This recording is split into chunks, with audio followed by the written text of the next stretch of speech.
Kong Franz Castro,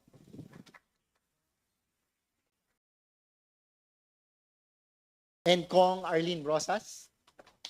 Nice to have you here, ma'am. Sa ating accredited and soon to be accredited CSOs na magiging kapartner natin sa buong budget process, magandang tanghali po sa ating lahat.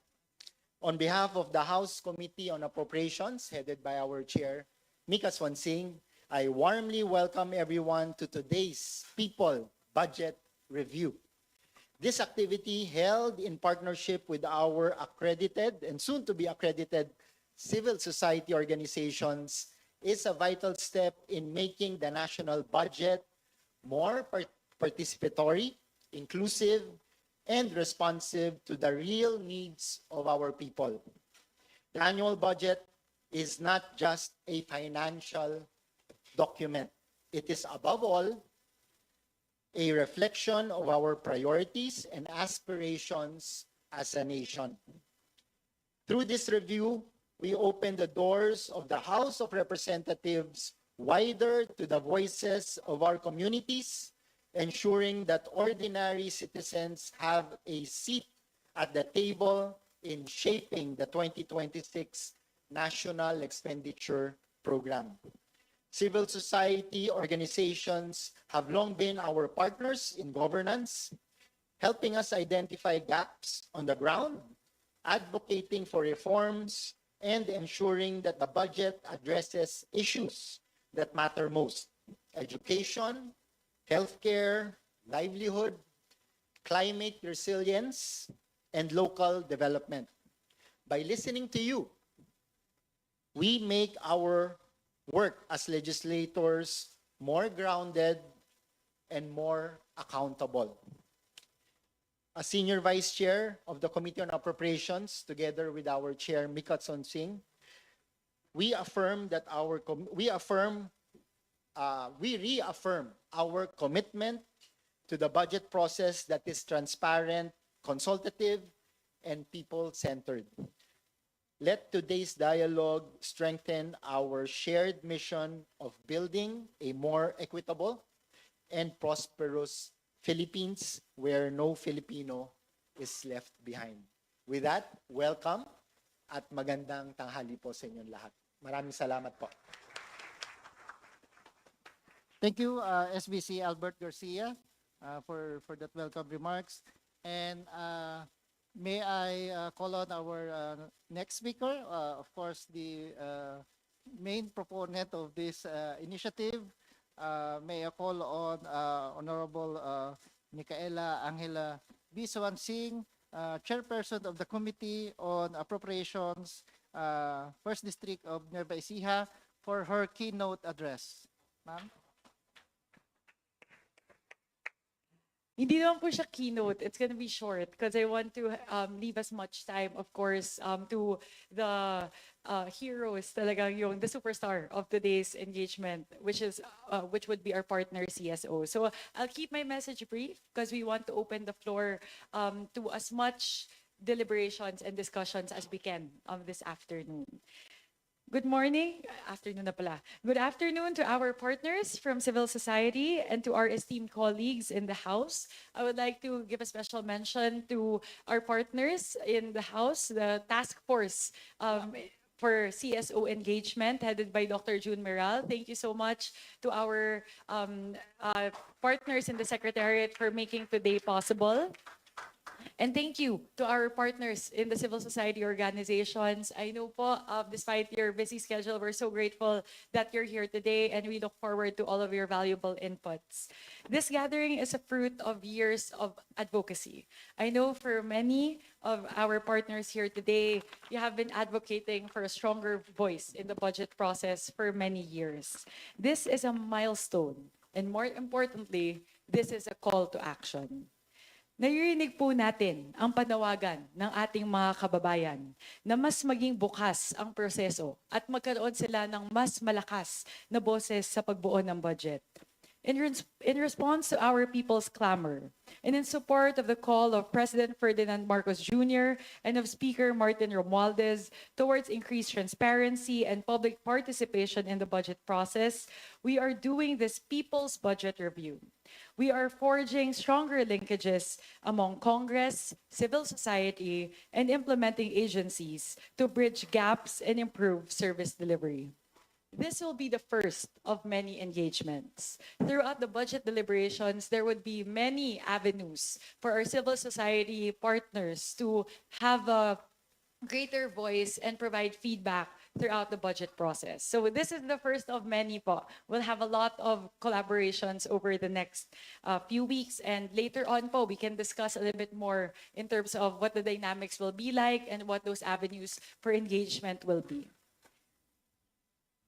Many of you have been doing this work of studying the budget, especially in particular key sectors, for many, many years. So we know you know this. You're experts in your respective fields. So we really look forward to hearing your thoughts and your suggestions regarding the budget for fiscal year 2026 and the succeeding budgets after that.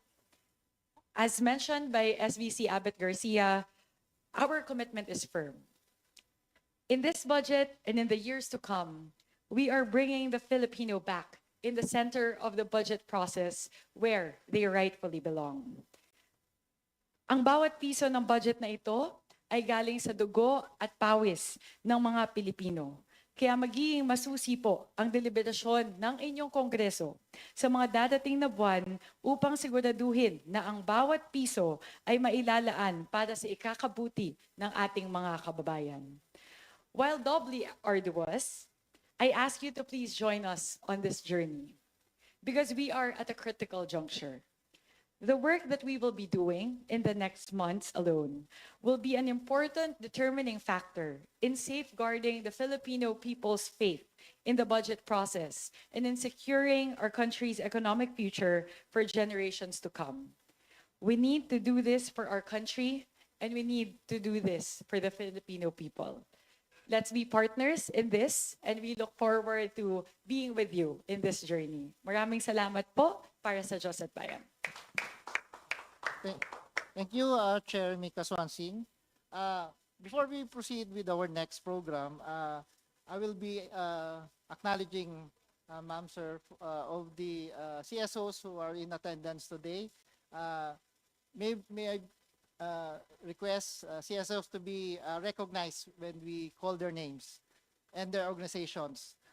Sir, sorry, if we may request, kasi po the first two rows are not occupied and we would like a closer Yes. engagement with all of our CSOs. So siguro po hingiin lang po namin ni Kong Abet yung first If two. they can occupy the first. Yung first two two chairs, rows. hingiin lang po namin yung Yes. first two chairs because what we're planning to do po ni SBC, when you're presenting, we'll give the floor to you. So bababa po kaming dalawa when it's your turn.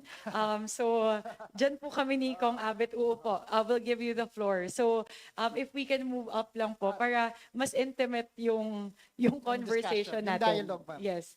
So, Apa, kahit one row ahead lang. yung second row, ma'am, siguro. The Yes second po. row. Or the first row of this one is okay po. So, may I request AJ and Eunice if they can please occupy the row on the front. Yes.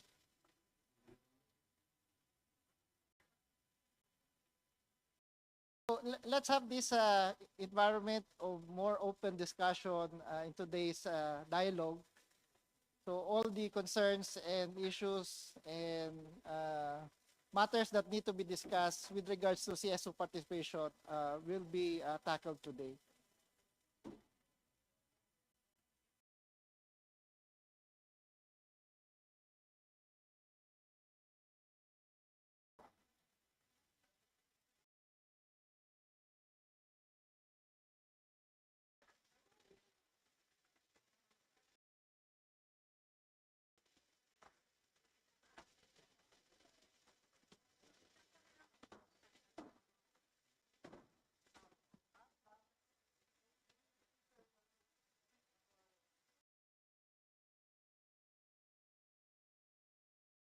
Okay, so let me start calling the CSOs who are in attendance today. Please be recognized when your organization is called. BTAG Media Unlimited, represented by Charmaine Mateo Gitonga and Jansen Alec Lopez. Thank you. Campaign for Tobacco Free Kids Movement for Good Governance, represented by Maxine Tanya Hamada. Ma'am, thank you. Center for Youth Advocacy and Networking, represented by Mark Daniel Alcazar and Lisel Adame. Thank you, thank you. Center for People Empowerment in Governance, or SentPeg, by Prof. Emmanuel Leco and Ms. Natalie Pulvinar. Thank you, ma'am. Citizen Watch Philippines, represented by Ruben Joseph Benji Garcia. Thank you, sir. The Council for People's Development and Governance Incorporated, or CPDG, by former Congresswoman Lisa Masa and Maria Jennifer Guste. Thank you, ma'am. Democracy Watch Philippines, represented by Lloyd Ian Zaragoza. Thank you, sir. FOI Youth Initiative, represented by Aljon Patrick Akupan. Thank you, sir. Institute for Climate and Sustainable Cities, represented by Andrea Joy Anas. Thank you, ma'am.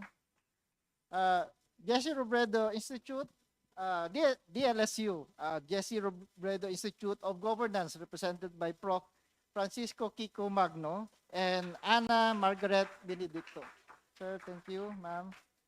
The Makati Business Club, represented by Maricruz Victoria Sidayaw. Thank you, ma'am. Move as One Coalition, represented by Robert C. and Isabel Eugene Agregado. Thank you, sir. Multiply Ed Philippines, represented by John Lloyd L.C. Sura. Thank you. Thank you, sir. The People's Budget Coalition, Citizens Budget Tracker, represented by A.G. Montesa and Eunice Tanilon. Reed Foundation, represented by K. Flores Milanco. Thank you, ma'am. Safe Travel Philippines, represented by Engineer Eris Sanchanco. Thank you, sir. Center for Environmental Concerns by Marta Balagat. Thank you, ma'am. And of course, we would like to acknowledge the presence of former House members Arlene Rosas and Franz Castro. Thank you, ma'am. So on this note, like what Chair Mika said, we will be hearing from the CSOs of their comments, inputs, statements with regards to this initiative for a CSO budget participation. So, Ma'am Mika and Sir Abit, perhaps you can take your seats on the front row, and we'll be calling our representative CSOs for their comments.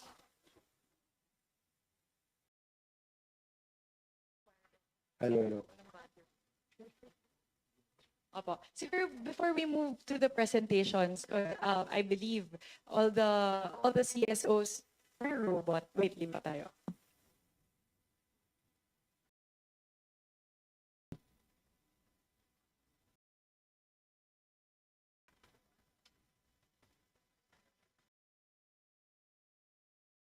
Hello? Ayan. Opo. Before we move po, I believe everyone has been informed that every CSO can Hello.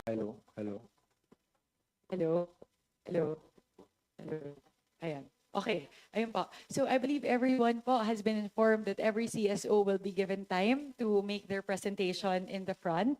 But before we move to the presentations, we want to share with the CSOs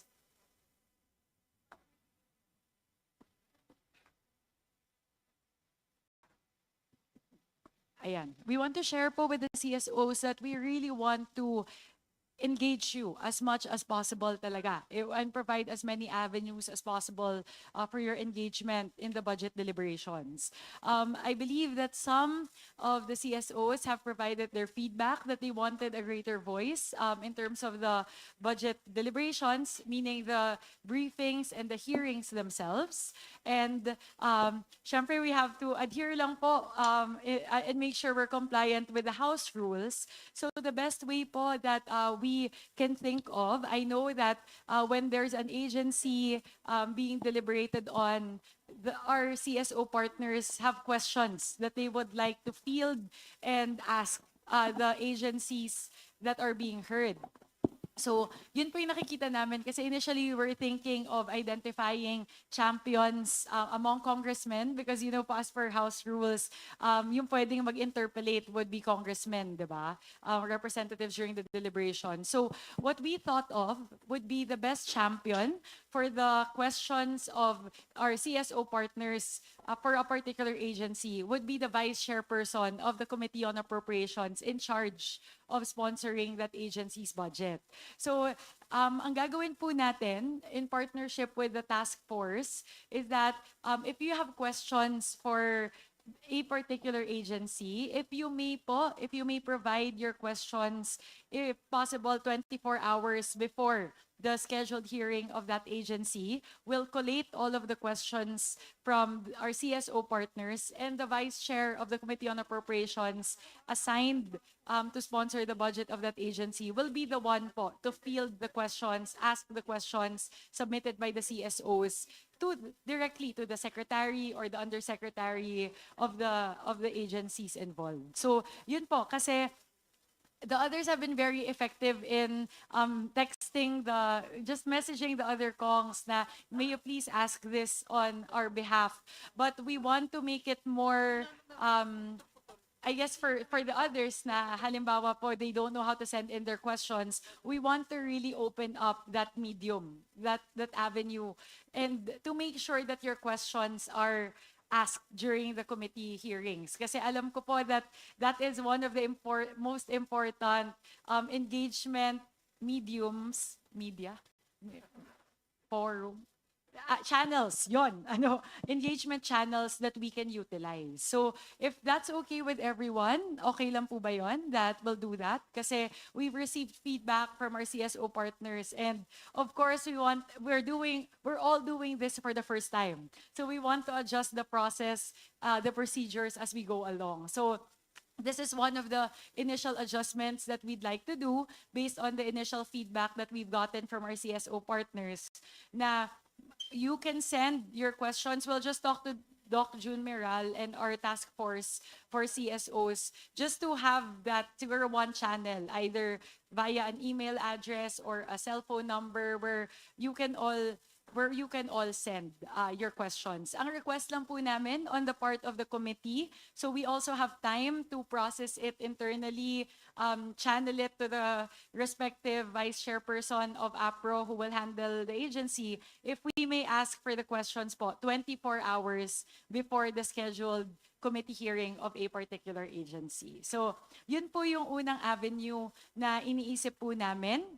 So that's really allowing for greater engagement during the committee hearings.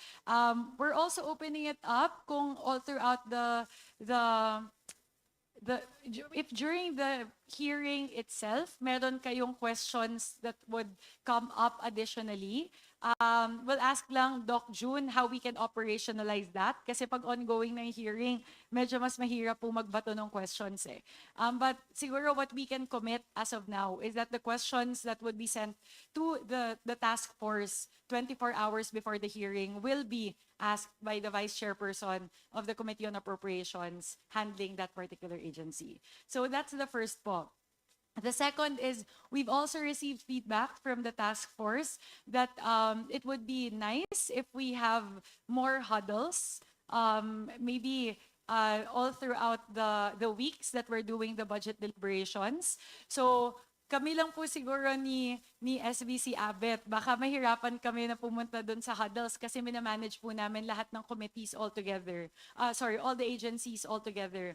But what we'll do at the very minimum, if you can tell the task force which agencies you have concerns with, we will do our best to make sure that the vice chairperson in charge of that agency will be there during the huddles. So you can also raise your queries or your feedback or your comments on a particular agency in almost, hindi naman real time, but meron tayong regular engagement with our CSO partners. So we'd like to share that before we open up the floor because those are the two early adjustments that we'd like to make in terms of our engagement to ensure lang that we have greater participation and a better feedback mechanism between our CSO partners and the Committee on Appropriations and the House Task Force. So yun lang po. As a start, we'll also have a discussion later on. Several of our vice chairpersons will be joining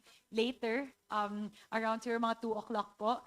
But for now po, kami lang po muna ni Kong Abet, if you're okay with us. But we're very much looking forward to hearing your presentations. And if you have other comments, please feel free to share with us later. So we'll turn over po. In terms of baka po magkaroon lang po kami ng changeover at 2 p.m. So SBC and I just need to attend to a very urgent matter that just came up. So magsasub po muna yung tatlo naming vice chairs. You're also in very capable hands po. Mga veterans po yon sa Committee on Appropriations. So we'll just do a quick changeover at 2 p.m. later. So we'll turn over the floor po for the CSOs. We'll leave the stage and we'll give the stage to our CSO partners. Thank you very much po. Thank you, ma'am.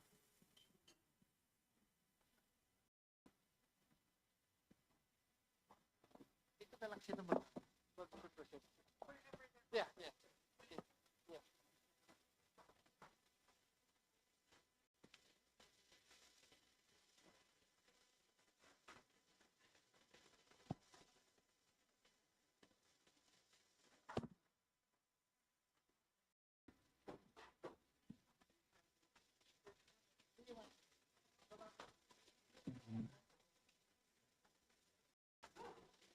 So as mentioned by Chair Mika, I think with regards to some specific questions with regards to the mechanisms, I think the guidelines or the interim guidelines recently approved may be able to clarify some of these questions, and perhaps probably during the open forum section, DSG Jun Meral might be able to provide more clarification on that note. But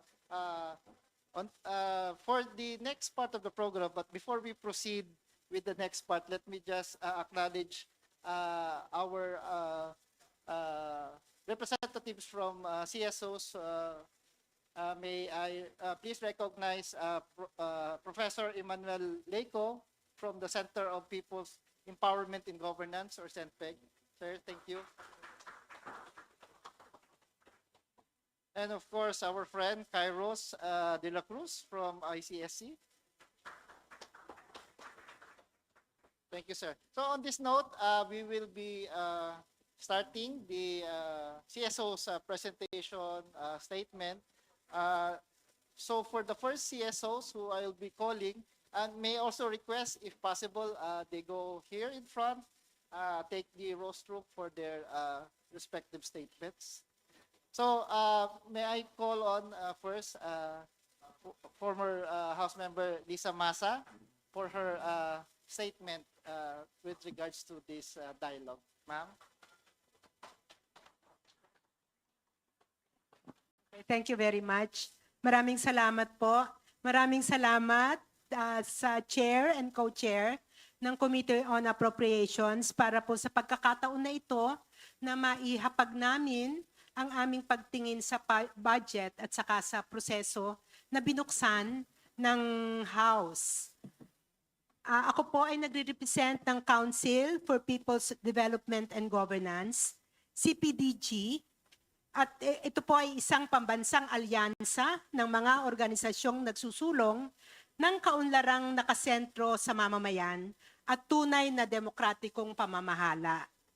Sa loob ng maraming taon, nakapagtulungan ang CPDG sa mga komunidad at tagapagtaguyod ng mga patakaran upang matiyak na ang mga programa ng pamahalaan ay tumutugon sa pangangailangan ng mahihirap at mga sektor na madalas na naiiwan at hindi napapakinggan. Ang CPDG ay kasama rin po ng bagong tayok na network. Ito po ang bantay budget na binubuo ng mga organisasyon, institusyon, at mga eksperto na nagmo-monitor ng budget para sa 2026 at ng proseso nito. Matama po naming pinag-aralan ang proposed budget at matapos po naming suriin ang panukalang 2026 national budget, nakita namin na ang budget na ito ay walang pinag-iba substantially sa mga dati ng budget. At ito po ay hindi tumutugon sa layunin ng pag-unlad ng ating bayan. Bakit ko po sinabi ito? Alam po natin na ang pambansang budget ay hindi lamang talaan ng mga numero. Ito ang malinaw na larawan ng prioridad at direksyon ng gobyerno. As a matter of fact, we know that the appropriation bill contains a compendium of policies and priorities of the government. Ngunit sa kasalukuyang panukala, walang konkretong hakbang para maiahon ang nakararami sa kahirapan o mabawasan ang lumalalang agwat ng mayaman sa mahirap. Sa halip na pondohan ang sapat, ang mga produktong sektor gaya ng agrikultura, paggawa at iba pang batayang industriya na kayang bumuhay sa ating ekonomiya, nananatili itong kulang sa pondo. Dahil dito, patuloy tayong nakadepende sa inaangkat na pagkain at produkto. At sa pangungutang sa dayuhan, isang kalagayang nagpapahina sa ating kakayahang tumindig bilang isang malaya at nagsasariling bansa.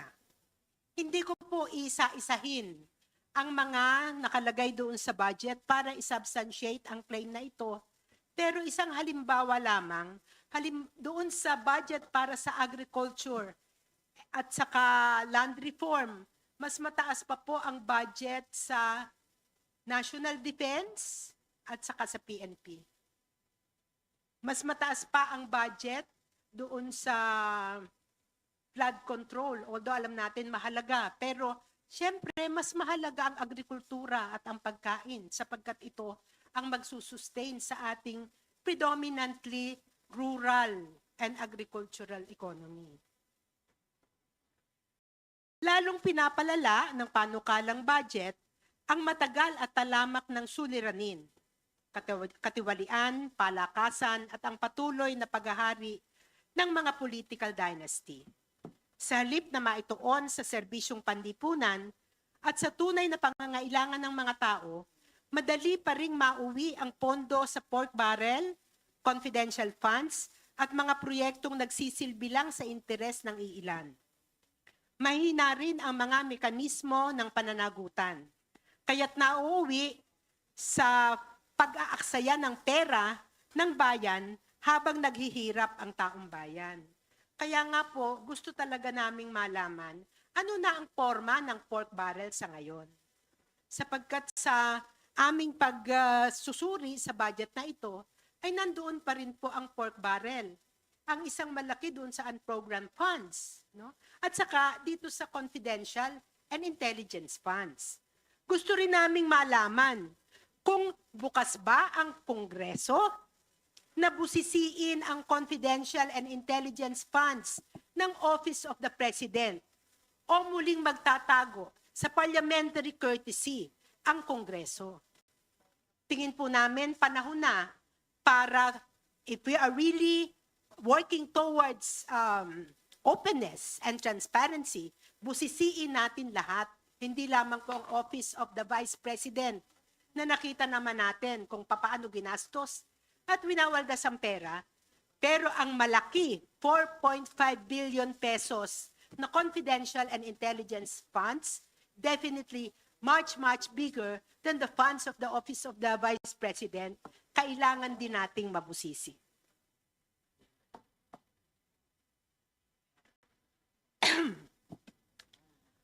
Malinaw rin ang kakulungan ng espasyo para sa makabuluhang partisipasyon ng mamamayan sa proseso ng pagbubuo ng budget.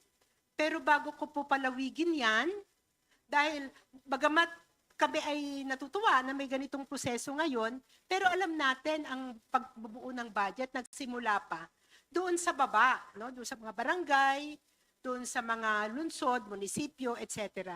Pero sa ngayon pa lang kami kumbaga pumapasok, no? At hindi pa namin alam kung ano talaga ang proseso, no? And we are very much watching this process. Anyway, before I proceed with that, gusto ko rin lamang isingit dahil napaka-importante po nito sa amin. Gusto kong bigyang pansin ang pagtataas ng alokasyon sa NTF-LCAC, ang nangungunang mekanismo ng gobyerno para atakihin ang mga CSOs. Siraan kami.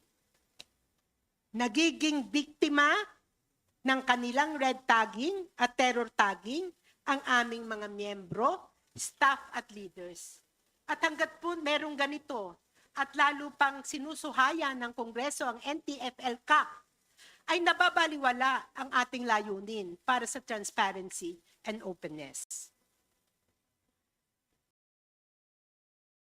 Okay, so to continue with the CSO process, sa tingin po namin, dahil nga ngayon pa lamang kinoconstruct ang proseso na ito, ay kaagad nagkaroon na ng limitasyon ang pagkakataon ng mga komunidad at organisasyong sibil na maipahayag ang kanilang panawagan at madalas napapako sa huwad na konsultasyon.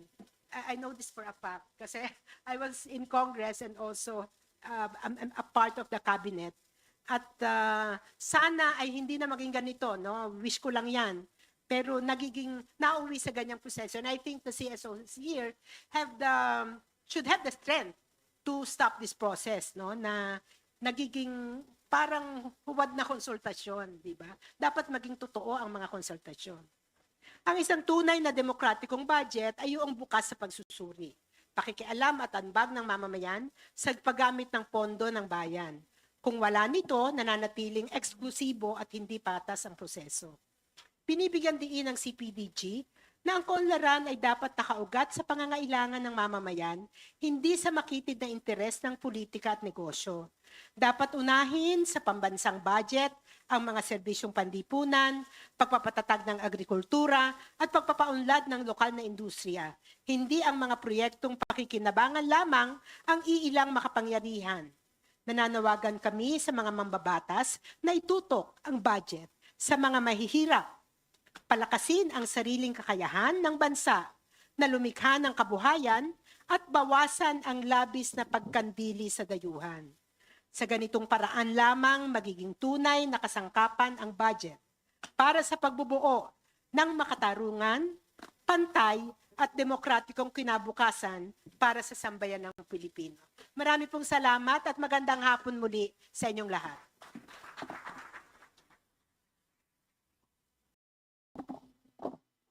Thank you, Ma'am Lisa Masa.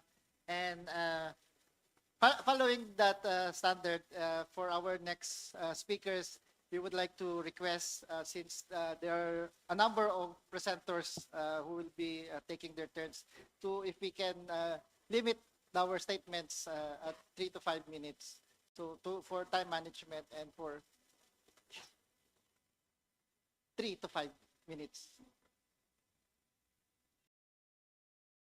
Okay. For our next presenter, speaker, may I call on Professor Francisco Kiko Magno of the Jesse Robredo Institute de La Salle University. Thank you, Novel. Before I begin, let me thank the Honorable Mika Swansing, Chairperson of the Committee on Appropriations, Honorable Albert Garcia, Vice Chair of the Committee, fellow civil society stakeholders, ladies and gentlemen. By the way, I am with Anne-Margaret Benedicto, who's our program associate. I'm honored to speak today on behalf of the De La Salle University, the LSU Jesse M. Robredo Institute of Governance, as well as like-minded research and policy think tanks that form a critical part of our country's knowledge and innovation ecosystem. As Congress deliberates on the General Appropriations Bill, we respectfully urge you to consider one essential but often underfunded dimension of governance: the systematic monitoring and evaluation of public programs through evidence-based research. First, we recommend that resources be allocated to the Commission on Higher Education to support universities in conducting independent monitoring and evaluation studies of government programs. Our research universities have the technical expertise, academic independence, and nationwide reach to generate credible insights on whether programs deliver on their promises and how they can be improved. Investing in this capacity ensures that our budgets do not simply fund activities, but that they truly deliver results for our citizens. Second, we propose that funds be earmarked for the Department of Science and Technology to support research on Sustainable Development Goals, SDGs, SDG-related challenges. Issues such as climate resilience, public health, education equity, food security, and digital inclusion require robust, evidence-based solutions. By empowering research universities to study these pressing challenges, government gains access to innovations and policy recommendations that can guide smarter, future-proof investments. Third, monitoring should not be left to experts alone. Community-based monitoring and citizen participatory audit programs must complement open government initiatives. When paired with open data performance dashboards, these approaches allow citizens themselves to track project milestones, demand accountability, and ensure that public funds are not only disbursed but spent well.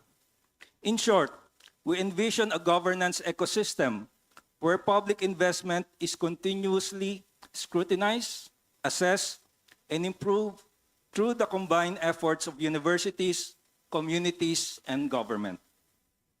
This is the kind of budget process that can build public trust, strengthen accountability, and deliver real impact. Honorable members of Congress, allocating resources to these areas is not an added expense. Rather, it is an investment in good governance. It ensures that every peso in the national budget generates the maximum possible benefit for our people. Thank you, and we look forward to working with Congress in advancing a more accountable, transparent, and data-driven public sector.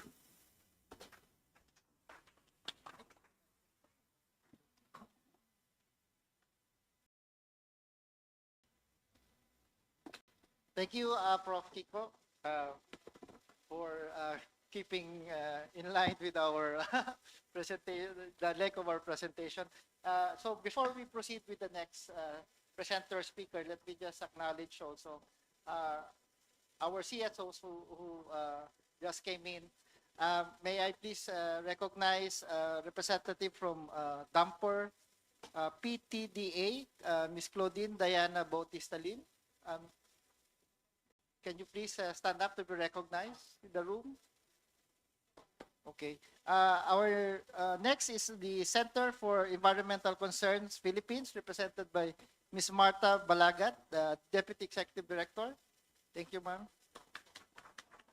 And lastly, from Makabayan, represented by Ariel Casilao from EXCOM. Thank you, sir. So for our next presenter speaker, may I call on Prof. Emmanuel Leco of the Center for People Empowerment in Governance, SentPeg. Sir?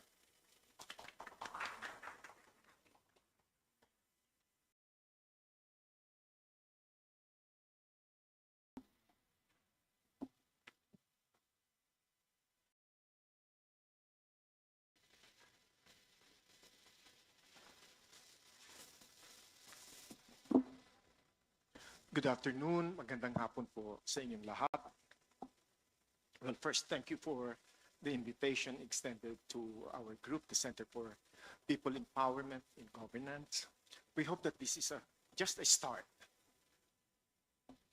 We are gathered here today at a pivotal moment as Congress deliberates on the proposed 6.793 trillion national budget.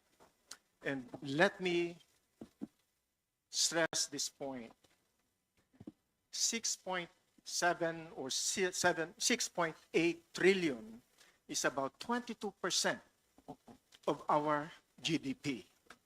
Our budget has a strong potential to affect development in the country, or it could be at the end of the fiscal year, we could say, CYAN. And we've been saying that throughout a number of years that we have been following the budget. Our country today needs more than a kick to jumpstart our economy. We say, from the Center for People Empowerment in Governance, that budget priorities must shift to people's welfare.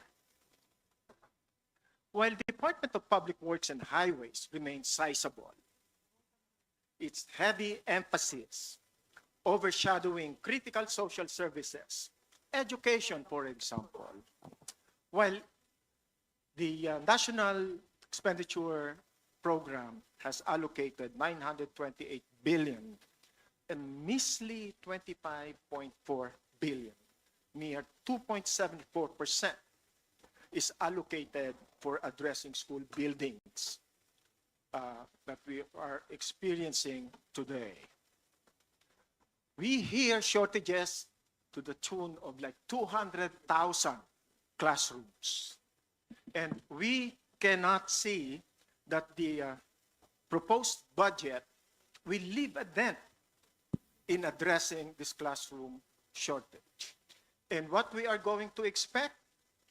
Children coming to school very early in the morning, starting something like 5:30 in the morning, and students in the grade school, high school, going up to 6 o'clock in the afternoon, 7 o'clock, just to make sure that the classroom utilization is filled to the max. Actually, it's super max.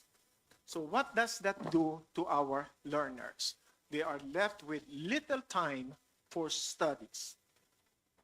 Social welfare and health services also lack sufficient attention.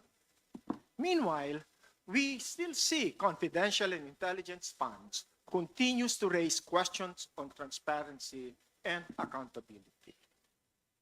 On the debt front, coming from the finance sector, we express concern that the national debt is projected to reach 19 trillion pesos, with debt servicing alone consuming approximately 14.4% of the total appropriations.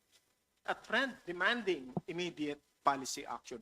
Wala naman pong masamang mangutang kung ang ating inuutang ay mapupunta sa mga produktibong paraan. At nakikita natin na may kakayahan naman tayo na magbayad. Pero sa nakikita po natin, ang National Expenditure Program is just like borrowing from one credit card to pay for another credit card. That is bad news to financial management. We also want to raise the call to strengthen oversight through a people's audit. Hindi naman po ito para palitan ang COA, kundi palakasin ang pagmamatyag ng taong bayan sa ating pong pondo. Hindi naman po ito yung technical audit na sinasabi na para bang transaction per transaction. Pero katulad po nung nakikita ngayon ng publiko, meron pong budget at inaprubahan ng implementing agency approved, implemented at nabayaran. Ngayon po nakikita ng ating presidente ang inilatag nila na pagpatigil ng baha, napupulbos. Pagka binuhat, pwede mo pong ikalat na parang pulbos. Hindi po ganyan ang audit na nakikita natin. Ang kailangan po, unang-una makita natin throughout the country, yung mga budget natin na inilagay para po halimbawa sa infrastructure project, meron po bang totoong proyekto? At kung merong totoong proyekto, gaano ba katibay, gaano ba katotoo, at gaano ba ka-relevant itong mga projects na ito? People's audit is not like the COA audit. It will be technical as well as substantive. At nais po naming sabihin na hindi lamang po ito gagawin ng People's Audit, kundi gagawin lang po ito ng mga mamamayan para makipagtulungan sa mga ahensya na dapat ay nakakakita nito. Pwede ba naman na ang mga proyektong ito ay lumusot na merong COA clearances, merong implementing agency clearances na hindi nila nakita? People's Audit will make sure that these issues are raised. We also, while we welcome this people's organization engagement, we want to make sure that this will be institutionalized and this will facilitate a meaningful participation of people's organization and civil society. Totoo po, hindi naman po kami pwedeng bumoto, pero sa pamamagitan po ng people's organizations ay maririnig ang tinig ng mga mamamayan sa mga komunidad at pakinggan po ng ating pong mga kinatawan. Sana po magkaroon ng mga platforms na ang people's organization, civil society ay magkaroon ng plataforma na pwede po nilang ihayag. Maaring hindi po sa hearing, maaring hindi po sa mismong meeting ng Kongreso, pero po magpahayag po, tulungan ng ating pong House na makapagpahayag ang ating pong mga mamamayan. Sa ngayon po, ay nandito na tayo, may deliberation doon sa budget na naihanda na. Siguro po, looking forward, gusto nating makita, at ito po ay hamon sa ating pong pamahalaan, when national call for budget, no, magkaroon din po ng call to the people's budget para hindi po tayo yung laging naghahabol. Natutupad ba? Tama ba ito o hindi? Siguro po makita natin na sa umpisa pa lang ang mga programa ng pamahalaan na pupondohan ng ating salapi ay naaangkop sa mga pangangailangan ng ating mga mamamayan.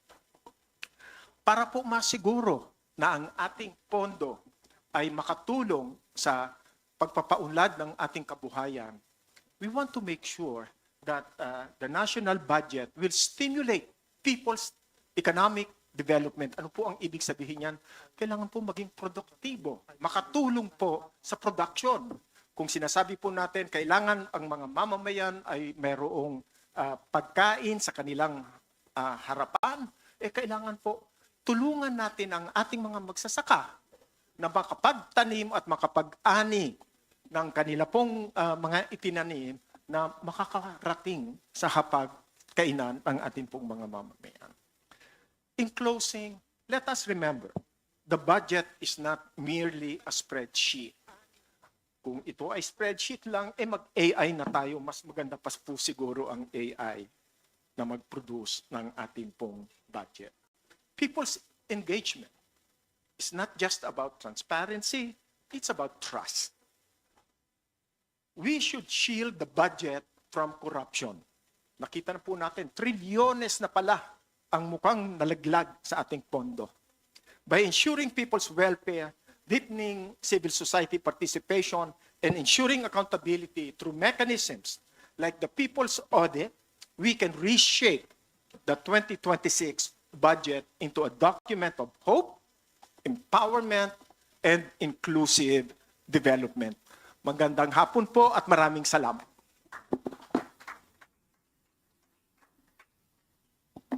Thank you, Professor Leiko. May I just again acknowledge the presence of our CSOs from the Philippine Legislators Committee on Population and Development, represented by Executive Director Aurora Kilala and Angelica P. Ramirez. Thank you, ma'am. For our next resource person to deliver their 3 to 5 minute statement, may I call on representative of the Center for Youth Advocacy and Networking, Mr. Mark Daniel Alcazar.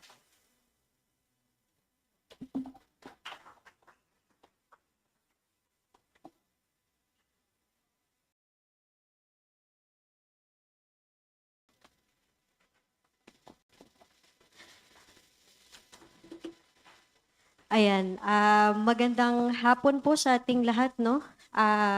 And magandang araw din po, lalong-lalo na sa mga kinatawan ng ating ginagalang na Committee on Appropriations.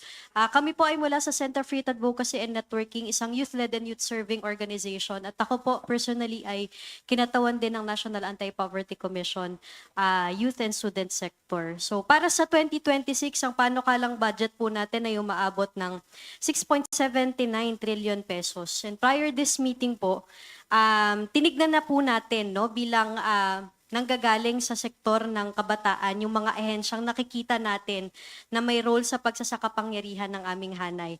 Quickly, tinignan natin ang budget ng DepEd, SHED, mga SUCs, TESDA, NYC, and even DOH. At sa unang tingin, mukha pong malaki ang pondo, pero kung susuriin po ay kaunti na lang talaga ang natitira para sa mga marginalized youth and students natin.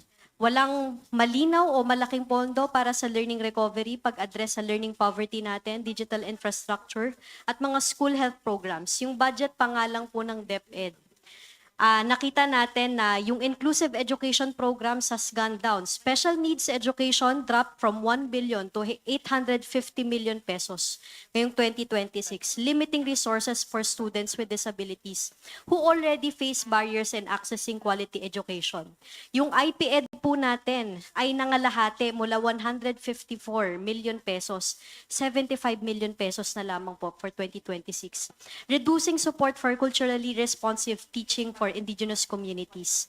And yung Madrasa Ed po natin, which supports Muslim learners, was also slightly reduced from 498 million pesos to 496 million.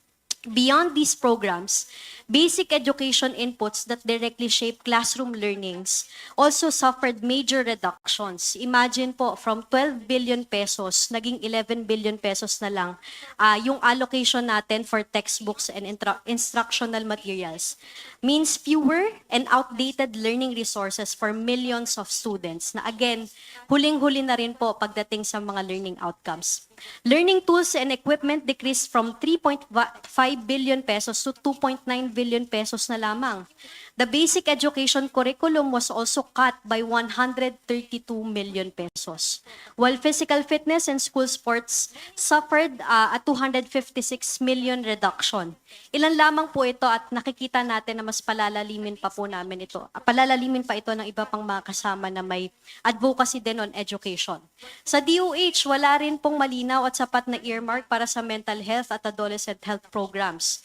At ang NYC naman, sa gitna ng recognition natin na kulang ang trainings ng ating mga SKs at LYDCs, at ang komisyon sana na nagpapalakas ng youth participation ay nangalahati po ang budget. Mula 600 million plus, noong 2025 ay naging 315 million pesos na lamang po for 2026. Malaki yung kabuuang budget pero mukhang kulang po sa direksyon. And Ms. Chair, kinikilala natin na ang budget ay hindi lamang po technical na dokumento. Ito ang moral compass, no, ng ating pamahalaan. At kung tatanungin po ang mga kabataan na dumaranas ng learning crisis, digital divide, climate anxiety, mental health struggles at patuloy na pabatang pagbubuntis, ang sagot po namin, hindi namin po nararanasan at nararamdaman itong mga pondong ito. Kung future-ready generation ang ating layunin, dapat future-ready rin yung ating budget at lalo na ang ating proseso. We want to re-echo rin po yung punto ng aming partner organization na GWatch na kailangan natin ng ecosystem of accountability. Participation must go beyond consultation at sana isama din ang mga kabataan sa co-creation. Nakikita po namin ang papel ng mga gaya ng CYAN at iba pang CSOs na kaya naming magbigay ng grounded evidences. Dala namin ang datos mula sa mga communities na ine-engage natin. We also want to assert yung independent oversight at pagbabantay laban sa leakage, underspending at misallocation. At in return, kayang-kaya din po naming magbahagi ng mga innovative models. Sa kasalukuyan po yung aming organisasyon ay sinusubukan na yung mga youth-led monitoring at pagpasok sa mga existing mechanism para siguraduhin na participatory talaga yung budgeting hanggang sa local level. At marami pang iba. Kaya nakikita natin na mahalagang bukas ang mga critical processes and information ay dapat timely din pong naibabahagi sa amin. Dahil kung kulang o huli ang datos, wala pong tunay na pananagutan. At dapat pati po ang mga mahalagang dokumento na matagal na rin po naming inihihingi. Sana magkaroon din po ng access yung mga CSOs na gaya namin, kagaya po ng allocation list. Ambag din po namin yung multi-level engagement. So hindi lang po tayo nag-engage sa Kongreso, pero hanggang sa barangay level, ultimo pag-engage din sa mga SK Council. So sana we encourage din the Congress na i-strengthen din yung multi-level engagement ng mga CSOs na gaya namin na nag-engage din on the local level. At huli, panawagan din natin na gawing enabling yung participation without assimilating or co-opting yung mga CSOs na hindi kontrolado yung aming independensya.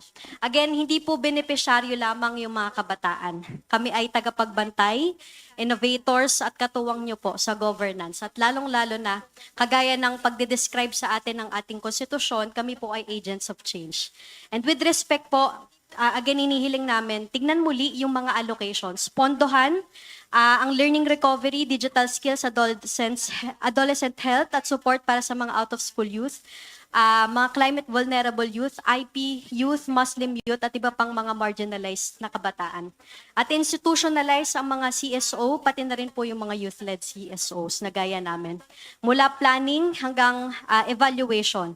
At hindi tuwing hearings at hindi lang position paper po sana. Papasukin niyo po kami at buksan na rin sana ang espasyo para sa CSO hanggang BICAM. And again, naniniwala po kami na ang demokrasya hindi totoo kung palamuti lang po kaming mga CSOs. Ito pong malaking budget natin na 6.79 trillion pesos must not only sustain bureaucracy but secure the future of the youth. So again, gusto po sana naming i-reiterate ay hindi lang po kami dito nagkukwenta ng bawat piso. Naniniwala tayo na etikal at political na desisyon ng mga namumuno at nakaupo, yung nakasaalang-alang po sa ating budget. So, it tells our young people as well. Kami ba ay pinipili o isinasantabi? At yan po din siguro yung gusto naming iwan sa inyo. Please include young people sa pag-consider sa ating budget. Isang minuto lang po.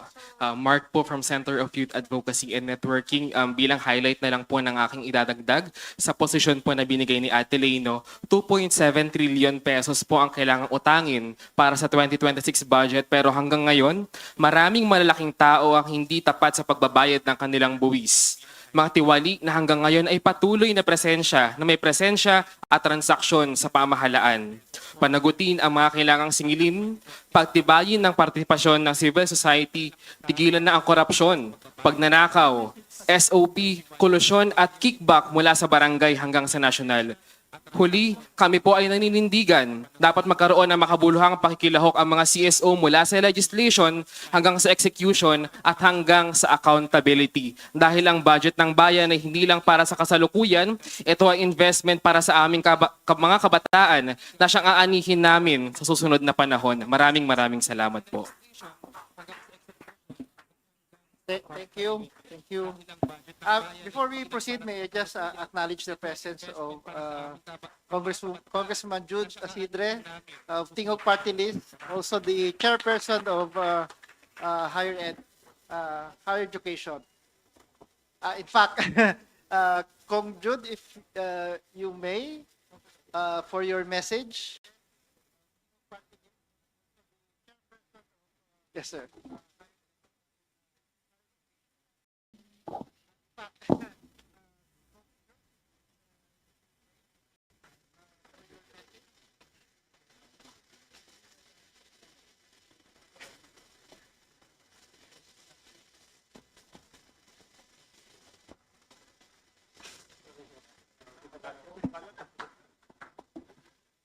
Magandang hapon po sa lahat. Pasensya na po na late kasi tumagal po yung Board of Regents meeting sa UP. Of course, my respects to our very active, very competent, very beautiful Chairperson of the House Committee on Appropriations, Chairman Mika Swansing, to the very able Senior Vice Chair, Congressman Abet Garcia. I'd like to make mention lang of our former colleagues, our favorite friends from the minority, Congressman Arlene Brosas and Congresswoman Franz Castro, sa lahat po sa inyong lahat na representatives ng civil society na nandito ngayon sa muli, magandang hapon po. Siguro ay tatanong niyo, hindi naman ako member ng Appropriations Committee, bakit ako kailangan magsalita? Pero kasi tayo po yung isa po sa co-author ng House Resolution number 94. And that resolution is a statement of our strong belief that the national budget is not merely a financial document. Hindi lang ho spreadsheet ang ating budget. It's a moral and political statement. It's the clearest reflection of our national priorities and the values we choose to uphold. We all agree here. I think every one of us here agree that this is the people's budget. This is not the House budget. This is not the government's budget. This is the people's budget. And therefore, the process of arriving at our national budget must be transparent, participatory, and accountable. That is why, on behalf of the authors of Resolution number 94, we want to let you know that your presence, our CSO and NGO representatives, your presence and participation here matters. I know that most of you, or if not all of you, are advocates, watchdogs, community leaders, and I regard all of you as partners for progress. So we'd like to thank you for lending your voice, lending your insights, and your vigilance to this process. We in government, especially the House of Representatives, are entrusted with the power of the purse. But make no mistake, we also understand with that power comes deep and serious responsibility. They always say leadership is a stewardship, and we are accountable not for just how we allocate resources, but also for how those resources that we allocate translate into real tangible change in the lives of our people. So you may probably have questions, how we were able to arrive at this process, and as mentioned by Attorney Abante in previous briefings, we can only do so much with the limited time that we have. But of course, we're looking forward to an even sustained, with the permission of our chair, to an even sustained engagement, even after the budget is approved. So we can also monitor how the executive actually utilizes the funds that are made available to them. And that is why, if you notice, the core of observers that we have, they come from different backgrounds because we believe that budget reform requires more than technical expertise. It requires political will and broad public engagement. It requires, in a nutshell, all hands on deck. Government, civil society, and the communities we serve must work together to ensure that every peso in the national budget is used with integrity, urgency, and impact. And on behalf of the other authors of the resolution and the movers behind opening the process to CSO participation, I'm sure you would want na makapagtanong kayo during the hearings, but given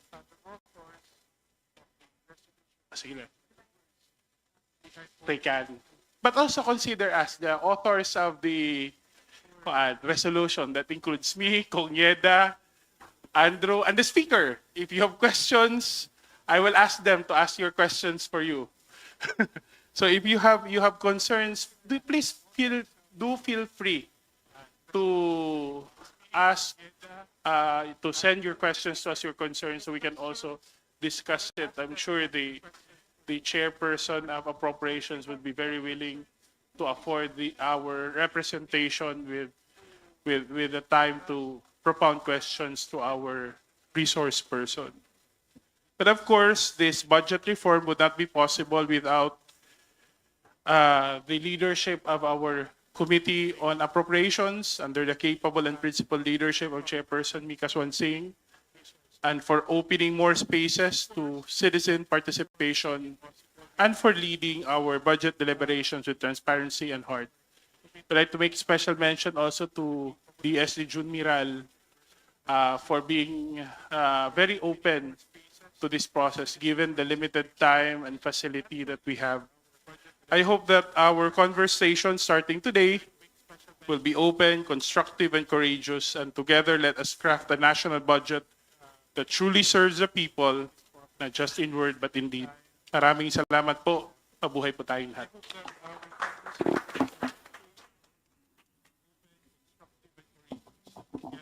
Thank you, Kong Jude, for that message. I think it's high time that the resource persons or the speakers that will be speaking next will be more about discussing specific issues, in particular on travel. Who was also the first one to come in this morning, Engineer Eris San Chiago, the Executive Director of Safe Travel Philippines.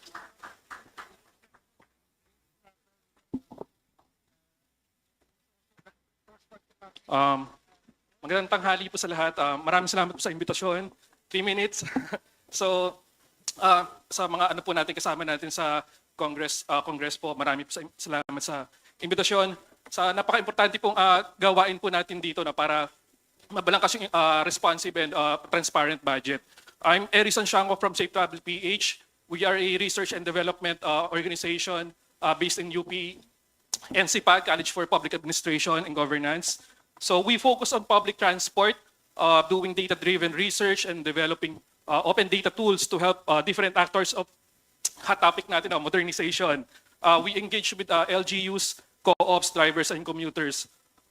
Siguro ipe-present ko lang din to share, kasi bilang researchers, madalas kami parang bearer or bad news. No? So medyo pagpasensya nyo na yung mga bad news na i-share ko ngayon. So since we started closely looking at yung PUVMP natin, modernization program in 2021, we have seen, unfortunately, very little improvements in the system. Siguro, personal assessment ko na lang po, even with the modernization program, our road-based public transport system is dying. Not yet dead, not yet, pero trying to survive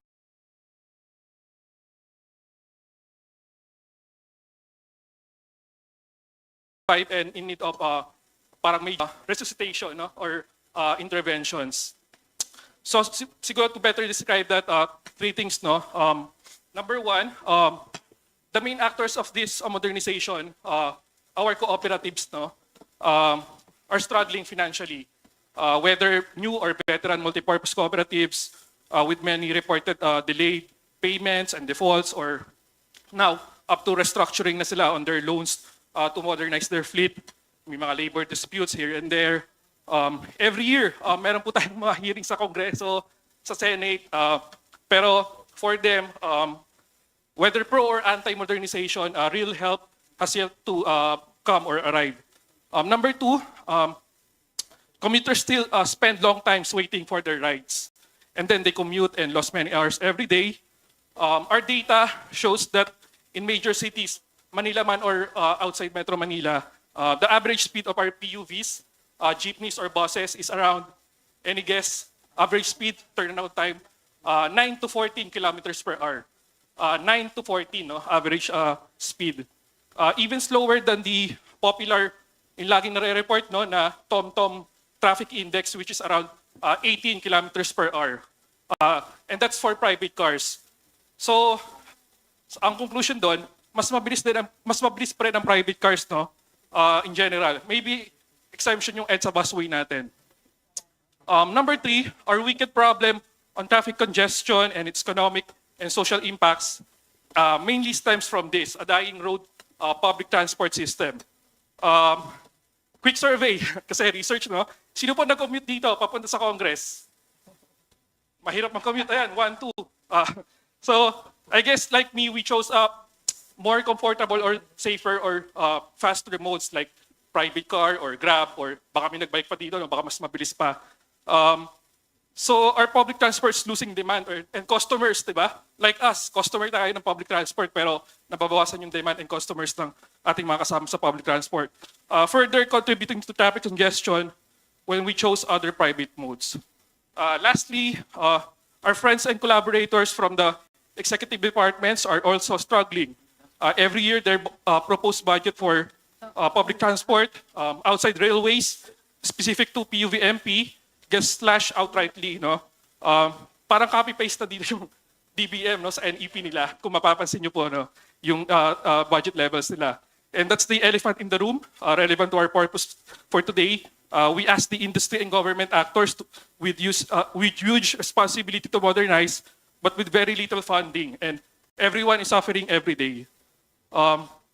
Comparable to other social infrastructure programs, public transport is an essential and critical lifeline, especially for low-income households. Sila ang hindi nakakapag-down payment sa mga mumurahing sasakyan. No? Comparing din, no, meron tayong agriculture and AFP modernization program that gets considerable constant funding annually. But our public transport modernization program gets about the same budget as yung budget ng DPWH to fix the potholes, yung mga minor repairs ng DPWH. So question is, are potholes on our roads regularly fixed? No. Are our public transport regular and reliable? Also no, no? So ano po yung real answer? Nasa budget po talaga. And then, ayun po sir, thank you po sa time. I guess yung final message is we need to fund a public transport that's for the people and from the people's budget. Thank you.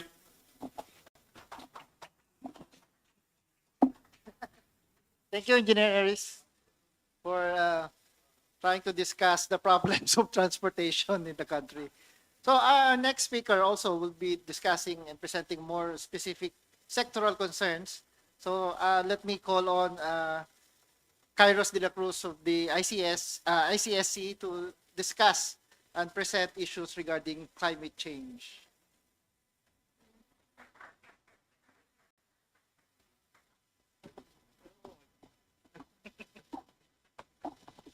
Thank you, Congresswoman Mika Swansing, Congressman Garcia, Congressman Asidre, friends from CPBRD. Maraming salamat po. I always take pride in going back here in Congress, where I started my career as part of the Institute for Climate and Sustainable Cities 14 years ago, when I pushed for the People's Survival Fund to become a law. ICSC is a policy group advancing climate finance access and transparency, clean energy, and local adaptation. We partner with governments, including the Philippine government, communities, fellow civil society groups, scientists, and policymakers to push for climate resilient and low carbon development in the Philippines and internationally. We also serve as the environment and climate NGO sector representative of the Philippine Open Government Partnership, which is led by the Department of Budget and Management, which commits to transparent, participatory, and accountable governance. Fiscal openness and climate and environment are two key policy areas of our open government agenda. Civil society engagement in all stages of the budget cycle, planning, legislation, implementation, and oversight, strengthens transparency, accountability, and inclusiveness. This ensures that the budget reflects not only evidence-based technical priorities, but also the community's realities and needs. This is where climate finance accountability and our very own climate change expenditure tagging, or CSET, would be critical. The CSET particularly ensures that the public budget is aligned with our climate commitments as envisioned in our National Adaptation Plan and nationally determined contributions, which prioritize, for example, food security, water sufficiency, ecological stability, human security, climate-smart industries and services, sustainable energy, and knowledge and capacity development. Strengthening and revisiting the climate tagging process in budget planning is necessary to improve how we track, manage, and report expenditures critical to both climate change adaptation and mitigation. This provides legislators and the public with a clear view of how much the budget addresses climate risk, enabling the right to information and accountability for resources to reach those most at risk. We should work to ensure that we go beyond numbers, we go beyond the tagging, and we should start looking for actual impacts. People's organizations and civil society must work with government agencies in identifying the gaps in the CSET and budget typologies, ensuring that climate finance is effectively utilized and is actually contributing to achieving the country's climate goals. Esteemed representatives, the national budget is more than an accounting of pesos. It is a climate action. It's an action plan in motion. We look forward to the continuous collaboration of the House of Representatives and civil societies.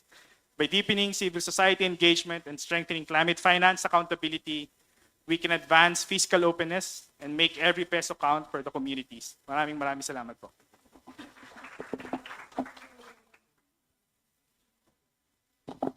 Thank you, Kai. Our next presenter will also be discussing more on the sectoral issues, and this time more on the issues on education. So may I call on the representative of Multiply Ed Philippines, Mr. John Lloyd Elsusura.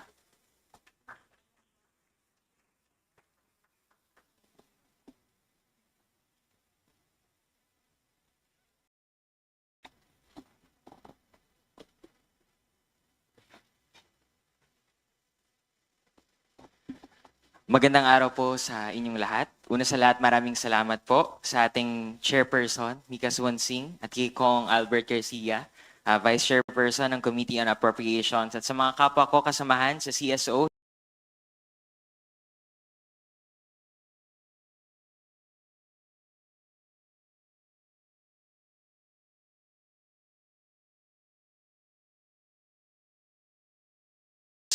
Na naririto ngayon, participation at accountability sa edukasyon.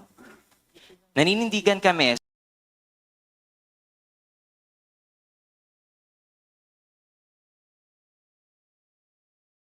sa Multiply Ed Philippines na hindi sapat na maging tagapamasid lamang sa proseso ng budget. Ang participation in the budget process ay hindi lamang nahihinto sa pagiging informed. Ito ang pagbibigay ng tunay na boses sa mga desisyon na nakakaapekto sa edukasyon. Sa teknikal na usapin ng budget, napakahirap po talagang makipag-engage ang kabataan na kagaya ko. At kung ang pinag-uusapan ay budget para sa edukasyon, hindi ba mas mahalaga ang input ng mismong mga estudyante? Kaya, kailangan ng mas malinaw at madaling paraan para mas marinig pa ang aming mga boses. Hindi dapat maging dekorasyon lamang o lip service ang partisipasyon ng kabataan at CSOs. Dapat may espasyo po kami para makapagbigay ng input at mapakinggan sa pagbuo ng budget, lalo na sa harap ng lumalalang krisis sa edukasyon. That's why today, I stand with Multiply Ed Philippines Amplify Education Budget Campaign, calling on our government to put learners first and reclaim wasted funds for education. Right now, our education faces a severe shortage of classrooms, teachers, textbooks, and digital tools. Yet, bilyong-bilyong piso po ang nakalaan sa oversized flood control projects, sa confidential and intelligence funds, and in allocations that deliver little to no benefit for our education. Every unfinished classroom is a student left standing. Every cut to SPED, iPad, ALS, and madrasa is a child excluded. Every peso locked in confidential and intelligence funds is a peso stolen from the Filipino learner. That is why we call for 3 urgent actions. First, restore, increase, and protect education funds. The billion-peso decrease in budget in textbooks and instructional materials must be reversed. Our learners cannot keep using outdated or insufficient resources. Second, prioritize inclusive programs, special education, indigenous people's education, alternative learning system, and madrasa programs exceeded their targets and reached hundreds of thousands more learners than expected. Yet, they are decreasing their budgets now, punishing success, and denies marginalized learners the education they deserve. Third, reallocate wasteful funds to urgent education needs. Ang 4.56 bilyong confidential fund ng Office of the President ay pwede po sanang makapagtatayo ng 2,280 na mga classrooms, lalo na sa ating mga indigenous at geographically isolated communities kung saan pinakamalubha ang kakulangan.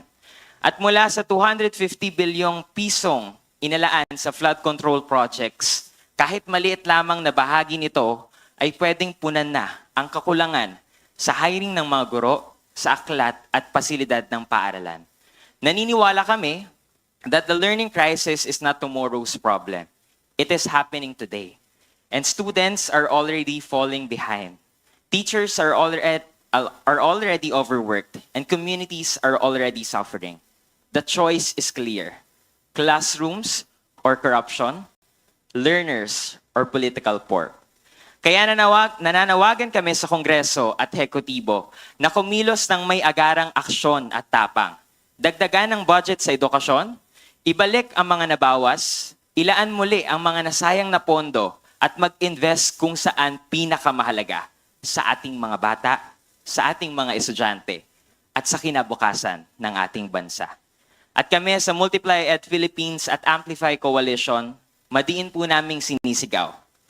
EDUC budget para sa bagets, bawiin sa korap na projects. Let's fix the gaps, fund the margins, and push for an inclusive education budget. Maraming salamat po at magandang araw po sa inyong lahat. Thank you, John Lloyd. So we're down to our few speakers. So let me now call on the representative of the FOI Youth Initiative, Mr. Aljon Patrick Akupan. Is he here? Okay.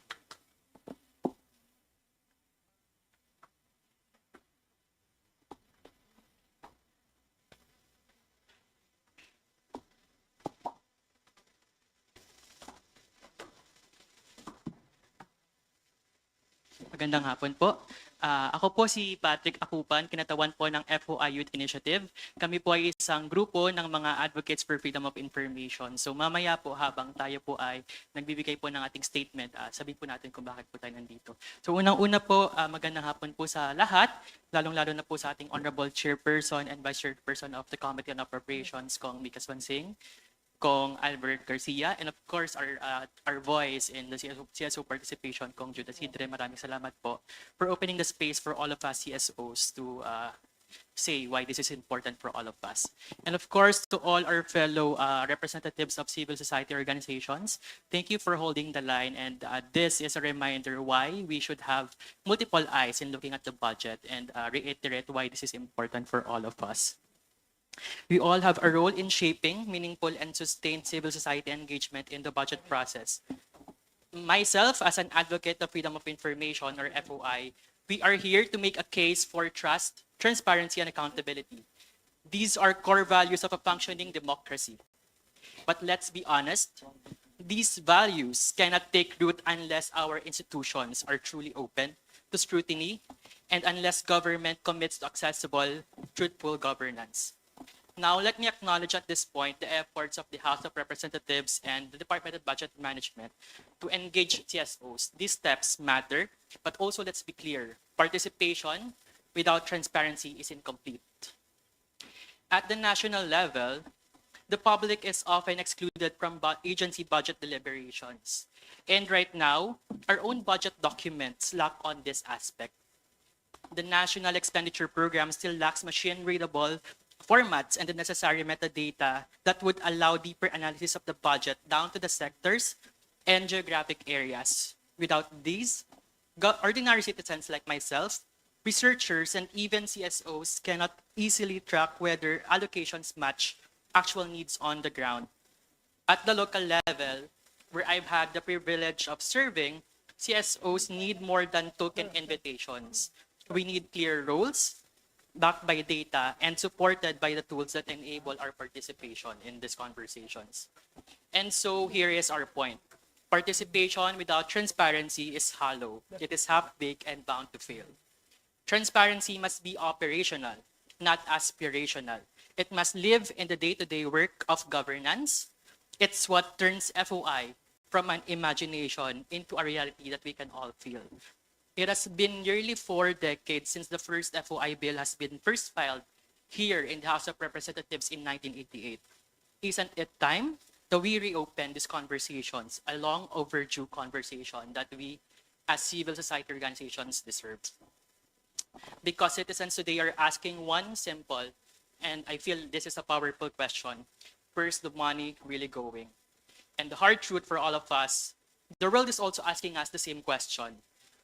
Just this year, the Philippines scored 33 out of 100 in the Transparency International's Corruption Perceptions Index, ranking 114th out of 180 countries.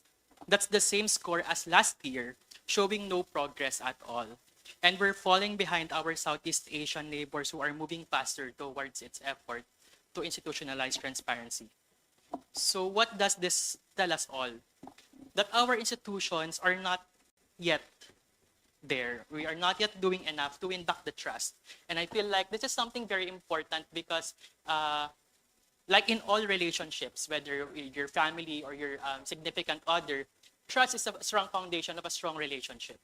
And I believe that if we are transparent and we are open, then we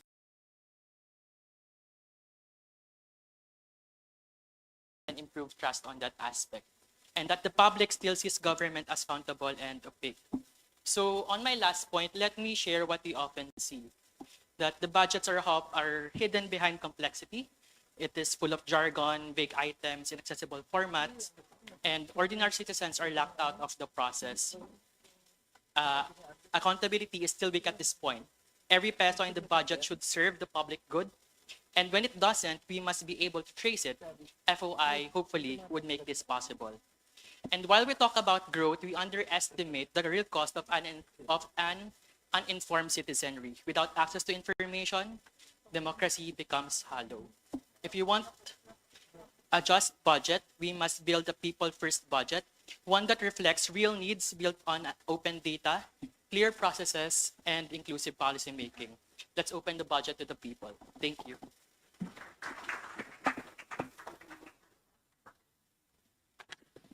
Thank you all, John. Again, for time management, we are down to our last two presenters. We will have more time in the open forum section. And so at this point, let me call on the representative of WISOG Foundation, Eunice Tanilon, if you're still there.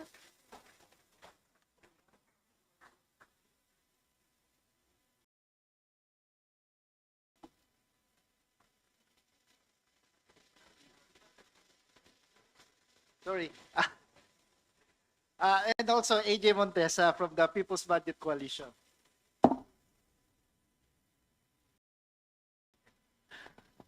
Ayan. Magandang hapon po. Good afternoon to the Honorable Chair Mika Swansing, to Honorable Senior Vice Chair Congressman Abed Garcia, and of course to Honorable Representative Jude Asidre. Also to the former members of Congress who are here today. We'd also like to acknowledge the efforts of the CPBRD and Director June Miral, and also our fellow friends dito mula sa civil society na nag-effort po na makialam po sa budget. No? So, papakilala lang po kami, the People's Budget Coalition is an alliance of more than 40 civil society organizations. So kasama ko po si Eunice. We're pushing for a more equitable and inclusive government budget. So every year, the budget tells a story. It shows us what the government values. It shows us whose needs are prioritized and how our taxpayers' money is actually spent. For too long, ordinary citizens have not been included in the decisions because of technical, political, or process barriers. So the PBC, or the People's Budget Coalition, hopes to break down these barriers and ensure that people's voices are not only heard, but meaningfully considered. Our coalition is ready to collaborate with Congress and government agencies to build a budget that truly reflects the needs of the people. We are ready and eager to provide and engage with completed staff work. This includes prepared detailed analysis, proposing alternatives, and even drafting interpellation questions so that our engagements with you are not ceremonial. So we did an initial analysis of the National Expenditure Program, at least a macro level. Eunice can share some of our key points on them. Thanks, AJ. Hi, everybody. We wanted to share 4 key points from our macro analysis on the 2026 national budget. So first and foremost, shrinking fiscal space for people's needs. the allocable share of the budget has fallen to its lowest in a decade. In 2026, for every 100 pesos, only 38 pesos is left for actual programs and projects after mandatory expenses. This means fewer resources for health, education, labor, mobility, and social protection. We urge Congress to cut pork, waste, and abuse so that more funds can go to lifeline services. Second, major fiscal risks continue to threaten the budget. These include last-minute congressional insertions with minimal vetoes, ballooning pension obligations, the larger tax allotment to LGUs, and advances to government corporations. These risks translate into less money for ordinary families and weaker protection against crises. Third, underinvestment in our people. The 2026 budget plans to spend only half of globally recommended levels for education, health, and social protection and climate adaptation. This forces Filipino families to shoulder more of the burden for medicine, tuition, and welfare, leaving the poor even further behind in recovery. Fourth, the country's lifeline programs are under threat. Since 2022, hundreds of billions have gone to pork and patronage at the expense of health, education, and social protection. These cuts means skipped meals, children out of school, and medicines not bought. Congress has the power and responsibility to do better and safeguard these services. Nasabi na po kanina, ang budget ay hindi po spreadsheet lamang. So these amounts are not just figures, they're actual people's lives. No? So we also, aside from addressing these issues, we do have recommendations on the budget process for better transparency, accountability, and genuine participation. So we call for an open budget. That means opening everything. Let's open the technical budget hearings. Let's open the DBCC hearings. Let's open the BICAM, open the ayuda lists, open infrastructure. In line with these, we have also more specific recommendations to the Appropriations Committee and the Task Force for People's Participation. First, we call on government to co-create an open budget transparency server with civil society and the media. This is inspired by how we have a system of reporting votes during the elections, real-time and live po siya. So in cooperation with media partners, an open budget transparency server will allow us to more closely monitor and report insertions and deletions in the budget. Second, we call on DBM and DPWH to upload a more transparent version of the Excel file of the National Expenditure Program for 2026 with specific project amounts in the Excel file as it is presented in the detailed annex na PDF version naman ngayon. We call on them to make a code book explaining the variables in the Excel files. We ask Congress to post a machine-readable format also of the detailed project annexes of the House GAB and the Senate GAB, as well as the BICAM Conference Committee reports, consistent with the NEP Excel sheets. Finally, we ask that CSO inputs are actually heard and considered, not merely acknowledged and set aside. So we welcome the positive developments that Chair Mika Swansing has announced earlier, primarily that the CSOs will be able to field questions through the champions. And second, that we will have more regular huddles and briefings with them. No? But we also propose that we should have a transparent system where the CSO's inputs are filed, tracked, and actioned. And pangalawa, we also propose that aside from asking questions, the CSOs can be tapped as resource persons. We believe that we can contribute by way of technical inputs as well. Finally, to close, we do believe that meaningful dialogue will not always mean agreement, and that is the way that democracy works. What matters is that these exchanges are transparent, inclusive, and grounded in the shared goal of serving the Filipino people. With the committed leadership of the Appropriations Committee and Chair Mika Swansing that is being demonstrated here today, we are hopeful that this process can become more open, collaborative, and responsive. So maraming salamat po. Thank you, AJ. Thank you, Eunice. So we're down to our last resource person. Again, for those who would want to still raise comments or statements, we hope that reserve those statements. We will still have an open forum session after this presentation. So may I call on our representative from the Democracy Watch Philippines, Mr. Lloyd Ian Zaragoza.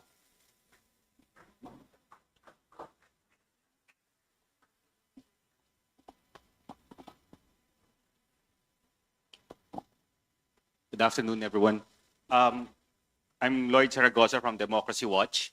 So we firmly believe that the 2026 budget is our chance to shape the future we want for our people. It's time we have a truly responsive budget, one that ensures every Filipino family can eat, live healthy, and send their children to school. To do this, we must put our money where it matters most: agriculture, health, and education. Why these three? For agriculture, our farmers feed the nation but remain among the poorest. With stronger investments in irrigation and farm-to-market roads, every peso multiplies into food security and higher incomes for our farmers. For health, the pandemic exposed the cost of underinvesting in healthcare. Many provinces still rely on overcrowded hospitals. By building and upgrading hospitals and specialty centers, especially outside Metro Manila, we make quality healthcare accessible to all Filipinos. On education, our classrooms are overcrowded and too many children in far-flung areas still walk hours just to reach school. By building more classrooms and last-mile schools, we reduce dropouts and give every child a fair chance at success. We recognize resources are limited, but a choice must be made. Do we continue pouring billions into controversial allocations like unplanned and poorly implemented flood control projects? Or do we invest in the very foundations of a strong nation: food, health, and education? My dear friends, let us continue to champion a people-first realignment into the 2026 budget. Let us fund what truly matters and leave a legacy of investing not just in projects, but in the Filipino people. Thank you.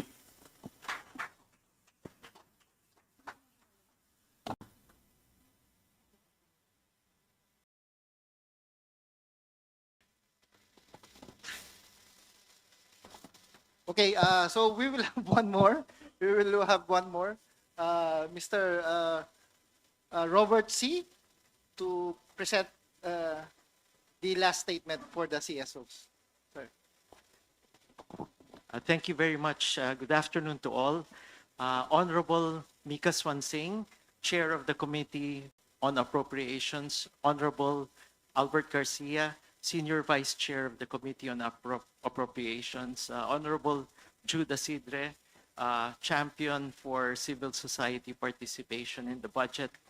Fellow advocates in civil society, ladies and gentlemen. The Move as One Coalition is a broad organization of 77,000 individuals and 140 organizations concerned about our mobility environment and has a strong interest in enhancing the safety, convenience, and quality of our transportation services, particularly public transportation and infrastructure for walking and cycling. Dapat lahat na ito ligtas, makatao, at para sa lahat. For many years now, Move as One has been closely following the budget process. And for every budget, we routinely prepare analysis, position papers, and interpellation questions. We will be providing all of this to the Committee on Appropriations and to other interested representatives, and hopefully you can help to champion our advocacies. If I can summarize our key points, first, on the transportation budget, both for public transportation and for road and bridge infrastructure, these are in serious need of revision. So, what are our key points? We need roads and bridges. Of course, we need roads and bridges, but our roads and bridges need to serve the majority. And we have to remind ourselves, the majority are not people in cars. Okay, today, a very important statistic is that only 6% of Filipino households are owners of four-wheeled motor vehicles. So today, if we build our roads and bridges primarily to serve car users. We're only serving already the most wealthy and the most privileged.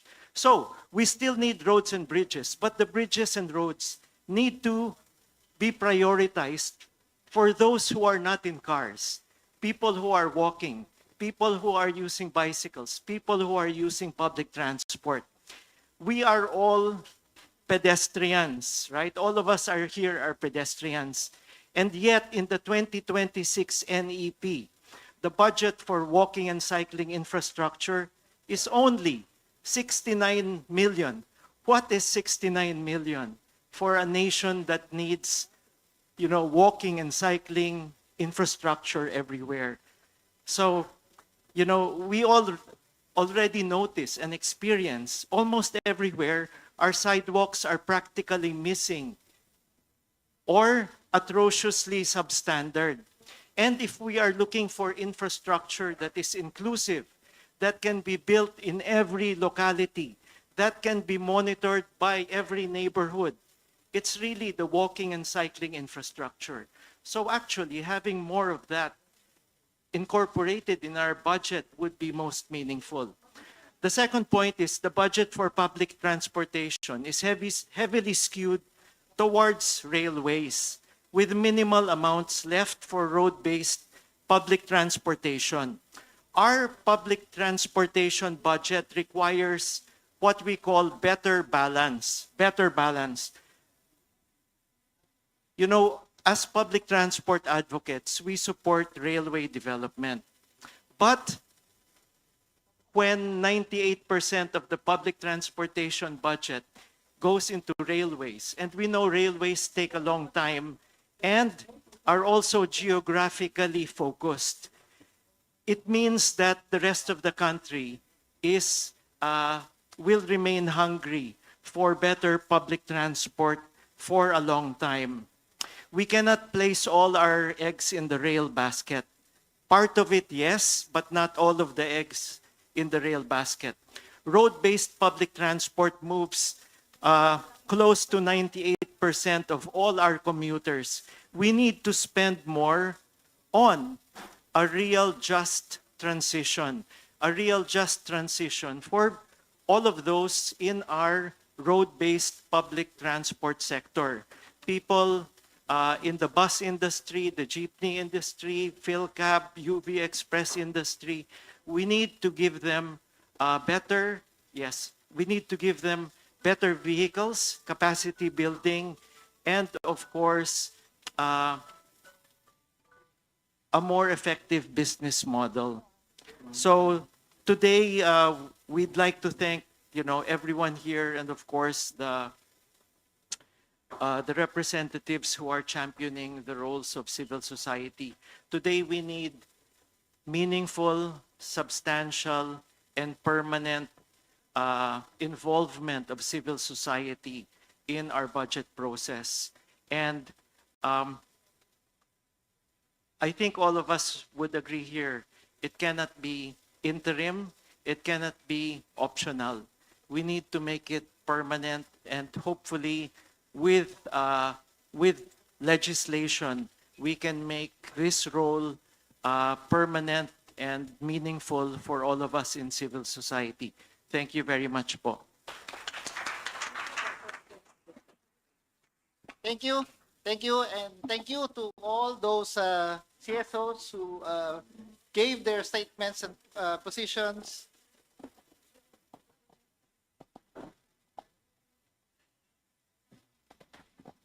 So before we proceed on the next part of the program, which is the open forum, I think.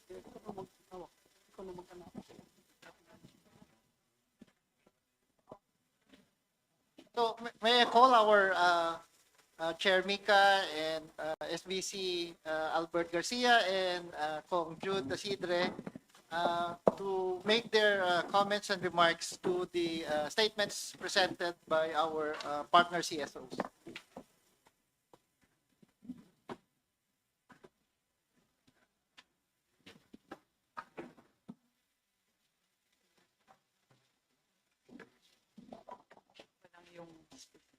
Ayan. Hello, everyone. Thank you very much for your presentations. Again, as I mentioned, this is the first. This is going to be the first of many engagements. This is only one of the many channels which we intend to open during the budget deliberations. Tulad po na sinabi namin, gusto po namin mas maging bukas ang proseso ng budget, mas maging malakas ang boses ng ating mga kababayan. At alam po namin na kayo po yung magiging boses ng ating mga kababayan. Syempre, bukod po sa mga representante natin sa Kongreso. So siguro a few points that I picked up from the presentations. I've been taking notes po, as you can see. Mayroon na ako siguro gusto na ibahagi. We are one with you in wanting to prioritize funding for human capital development. And several of the points that were raised, syempre po, una, pagdating sa edukasyon, pagdating sa classrooms, pagdating sa facilities, sa textbooks, especially for marginalized learners. So we're with you on that. Ito po yung budget na sinasabi nga po bilang sinabi po yun ni Secretary Amena Pangandaman noong tinurn over po yung NEP na ito po yung biggest budget for education. We're very, very close. 3.96% of the GDP. So we're close to the 4% as constitutionally mandated. Pero alam namin na meron pa ding mga areas na kailangan pa po nating pagtuunan ng pansin. So titignan po natin yon. We're with you and the President is with us also in the call to bridge the gap in classroom shortage. Marami po mga classrooms na pangangailangan sa buong bansa at nandito po kami, kasama niyo po kami doon na talaga pong susubukan natin na mas maparami yung kasalukuyan nandoon sa Basic Education Fund, yung BEF. Alam natin na binanggit nyo po yon na yung kasalukuyang level ay hindi sapat para mapagawa yung mga kakulangan sa classroom. So kasama nyo po kami, susubukan po natin itaas yung level ng BEF. Pagdating po sa agrikultura, syempre po yung ating funding para sa mga farm-to-market roads, para sa irigasyon, ang pagdating po sa mga pangangailangan ng mga magsasaka, mga makinarya, mga farm inputs, kasama nyo din po kami dyan. Kaya talaga po susuliin natin yung budget ng DA at ng NIA at titignan po natin kung saan po tayo pwede magtaas pa para mas maging malakas yung suporta ng gobyerno sa agrikultura. Pagdating po sa health, Renee's din po kanina yan. In terms of health programs, again, we're with you on that. Kulang pa yung ating health facilities, support to indigent, support to financially challenged, financially incapacitated patient. So, susubukan din po natin na ma-address yan. Bilang nga po, binanggit po ng ating Pangulo sa kanyang SONA na ang goal po ay sa government hospitals, mag-zero balance billing na. So, susubukan po natin na mas mapataas pa yung pondo sa health para po mas maging posible yon na makatulong po tayo sa ating mga kababayan na nangangailangan.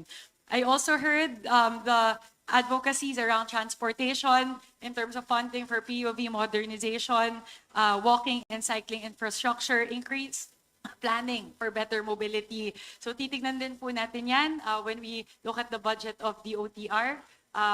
Titignan po natin yan, DOTR and DPWH both. Nagbagit din po yung climate initiatives.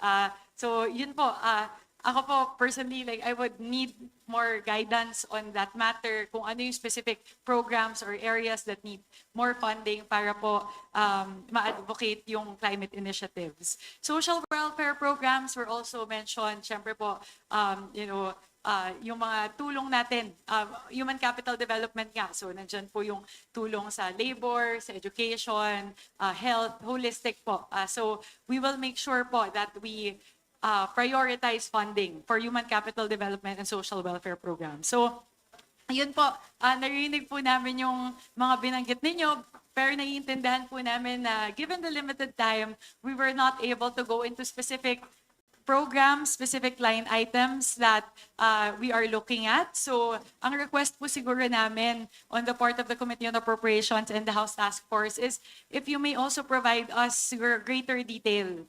So which specific line items, which specific programs. May mga nabanggit po kanina, nag-decrease sa SPED, nag-decrease sa ALS, nag-decrease sa IPED. So kung pwede po na or sa textbook. So those specific line items sa walking and cycling infrastructure that was mentioned as well. So it would be very helpful for us, given na libo-libo po yung pages ng ating GAB, that if you can help pinpoint which specific programs you would like us to look into more. So that would be very much appreciated. Binanggit nga po namin kanina in terms of technical expertise, marami po sa ating mga CSO partners, you've been studying this particular sector, this particular area for many years, yung iba po ilang dekada pa. So we would greatly appreciate your inputs, your technical inputs in terms of particular sectors, in terms of particular programs, and we'll be very much open to collaborating with you on that. Yung pagbanggit po sa bukas, yun po yung ating ginawa. Sinimulan na po natin yan. Bukas po yung DBCC hearing natin una, lahat po na ating mga budget hearings. Bukas din, pati yung deliberasyon ng BARC, yun po yung Budget Amendments Review Subcommittee, magiging bukas din. We're also partnering with the Senate. Siyempre po bicameral po yung desisyon natin pagdating dyan. Yung pagbubukas po ng Bicameral Conference Committee o yung BICAM, yan po ay suportado din po natin. At syempre po ng liderato ng Kongreso na pinamumunuan po ng ating mahal na Speaker Martin Romualdez. So we're with you on that. That's one of the reforms that we're pushing for. Yung open BICAM, yung stronger engagement sa mga civil society organizations, at pati po yung pag-abolish dun sa tinatawag na small committee, at yung pagpasok po nung tinatawag natin na Budget Amendments Review Subcommittee na tumatakbo sa kabaan ng deliberasyon, at mas bukas na yung deliberasyon patungkol po sa mga amyenda na ating pong ikokonsidera para po sa ating budget. So yun po siguro, given that medyo high level po yung discussion natin and there's limited time, we would really appreciate it if you may please share more technical details of your proposals, which particular programs, agencies, line items you would like us to look at and scrutinize even more. So we would super appreciate that. A lot of you also offered na in terms of interpellation questions, you would also be very much happy to engage with us on that. So tulad po ng binanggit ko at binanggit ni Kong Jude, we will make sure there are champions for civil society organizations who can speak during committee hearings. So nandyan po yung ating mga vice chair ng Committee on Appropriations. They can ask your questions to the agencies. And as Kong Jude offered, of course, the authors of House Resolution 94 would also serve as champions. Kung bukod po doon, if you would also know other representatives who are champions or advocates of particular sectors, please feel free to approach them. Kasi very active naman po yung partisipasyon ng lahat ng mga miyembro ng Kamara pagdating po sa ating budget deliberations. Certain things lang that we would have to understand, yung machine-readable format, we've admitted to several of you na that may be part of our medyo technologically challenged kami dito. So if you may please share with the task force kanila, Doc General, what exactly you mean by machine readable? Kasi machine searchable lang po yung alam namin as a PDF format. But please enlighten us as to what that is, and we'll check whether it would be feasible or technically possible or practicable for the committee to adopt the suggestion for a machine readable format. Hindi pa po ako makapag-comment kasi hindi ko alam what it is exactly, but once you share with us, we can check the feasibility of implementing that. So yun po, I do have a lot of notes from all of your presentations, and we'll have more collaborations. As we said, kung every week po, kaya natin. Pero pakisabihan lang po yung task force natin kung anong ahensya po ng gobyerno, anong departamento yung gusto nyo pong talakayin para po ma-request ko po yung vice chairperson namin sa appropriations na sponsor po nung agency na yon na maging kasama po ninyo doon po sa mga meetings natin, weekly touch points, weekly engagements po natin. So, yun lang po. Gusto ko po sana I would like to recognize the presence of our Vice Chairperson from the Committee on Appropriations who will be sponsoring the budget of the Department of Transportation. So marami po tayo ditong advocates for transportation. So Vice Chair Edwin Ongsuan will be your champion for transportation. Yan po, sakto po. We have several of our partners here po. Safe Travel PH, Move as One. They're advocates po for transportation. So, yun po, maganda po na pwede niyo na po makausap si Vice Chair Ongsuan kasi siya po yung pwede niyo maging champion during the hearings of the OTR. So, yun po. Would you still like po to do an open forum or that's it for today po and then we can further engage in the coming weeks? Ano po ba yung mas okay sa lahat? We're okay? We're okay for today? Okay?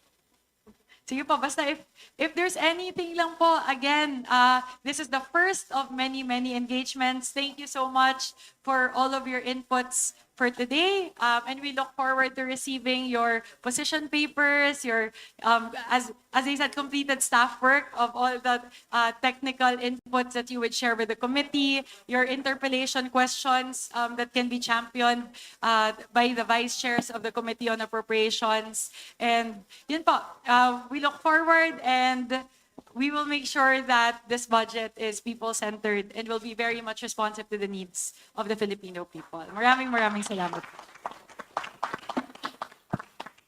If we may request po for a group photo with everyone.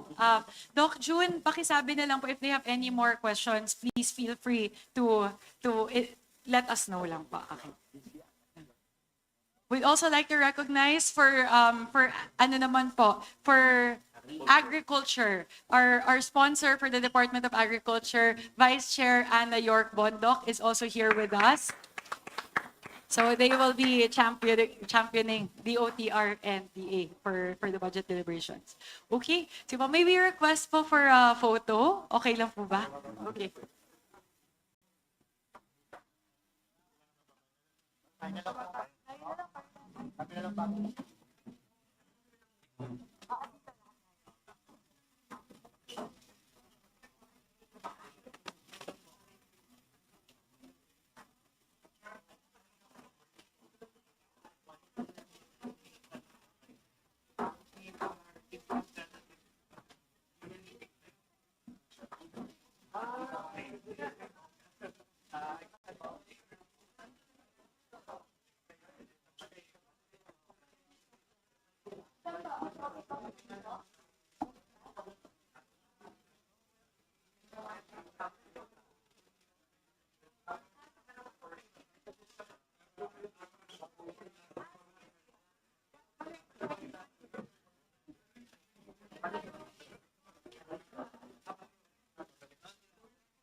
May we request all of our partners po, please join us on stage. Let's take a photo po.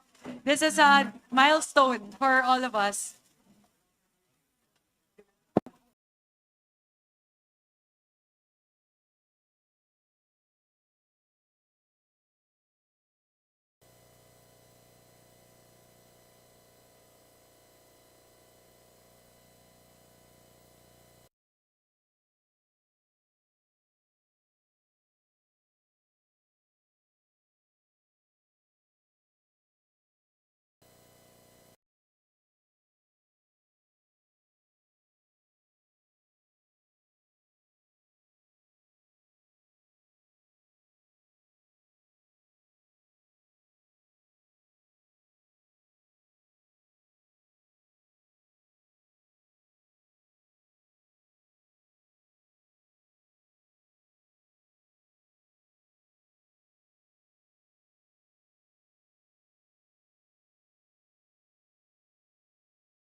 Tuloy mo.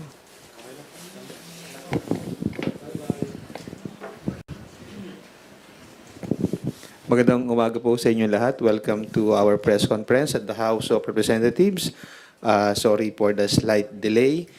We are hoping for your thank you for your patience and now we will begin our press conference. Kasama po natin ngayong umaga ang ating mga mahal na House leaders. Of course, we have House Committee on Human Rights Chairman and Manila 6th District Representative Benvenido Benny M. Abante Jr. and House Committee on Public Accounts Chairman and Bicol Saro Party List Representative Terry L. Redon. And before you throw your questions, we will give them the opportunity to deliver their short opening statements. Chairman Abante, you may proceed. Well, magandang umaga po sa lahat, no? At I'm so glad for the opportunity again to be able to face the media about certain things na kinakailangan natin maituwid. Yun lang po masasabi ko. Magandang umaga po. Maraming salamat po sa pagpunta sa press conference po na ito. Siguro very important lang po at this point no, na i-announce ka natin na tuloy po yung House Infrastructure Committee hearing sa September 2. Magsisimula po ito ng 9 a.m. Sa darating pong Martes. At lahat po ng mga kailangang imbitahan ng mga resource persons, kasama po dyan yung pong official DOM ng Department of Public Works and Highways, yung pong lahat ng makontratista na binabanggit po ng Pangulo. Dito po sa talaga po nakakuha ng malalaking mga flood control projects. No? Iimbitahan din po natin yung SIMS Construction Trading, yung pong itinuturo po na kontratista ng ghost projects sa Bulacan. Imbitahan din po natin yung iba pa mga ahensya ng gobyerno na makapagbigay po ng konteksto dito po sa proseso ng pagkakaroon po ng mga proyekto ng gobyerno. So kasama ho dyan po yung GPPB, which is the Government Procurement Board, at yung pong PICAB, yung po nag-accredit po ng mga kontratista. Very important siguro na maglinaw ho sila dahil meron pong fresh allegation from the Senate na even po yung accreditation daw po ng mga kontratista ay bat-bat daw po ng katiwalian. So, yan po yung mga inaasahan ho natin pagdating po ng araw po na yun. Salamat po, sirs. At ito, kagabi pa ho ito nag-express ng intention to ask questions for today. Haji Camino from Brigada News. Good morning.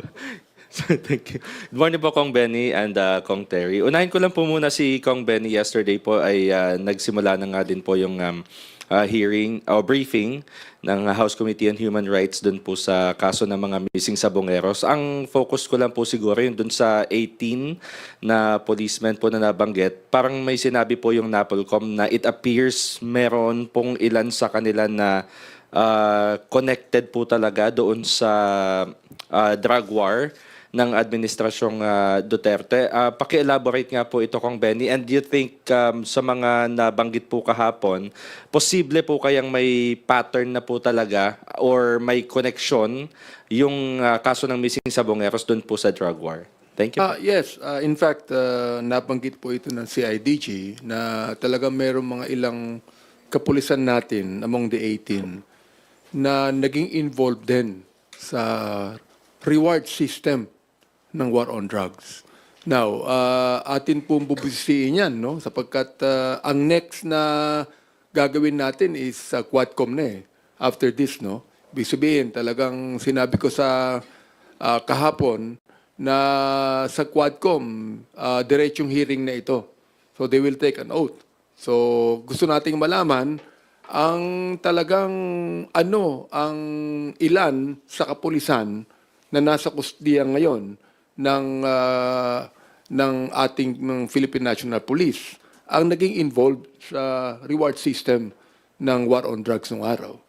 And hindi ko sinabi na meron. Sila mismo ang nagsabi na meron. Sila mismo ang nagsabi niyan.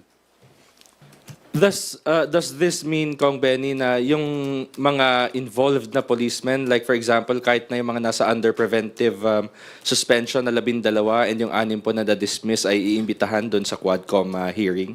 We are going to invite lahat yan, no? Ang involved na implicate sa missing Subongeros. Kasi bakit kahapon, sinabi ko nga kahapon na this committee is quite disappointed, no? Sapagkat parang walang nangyayari sa investigasyon. Although, andyan ang DOJ, andyan ang CIDG,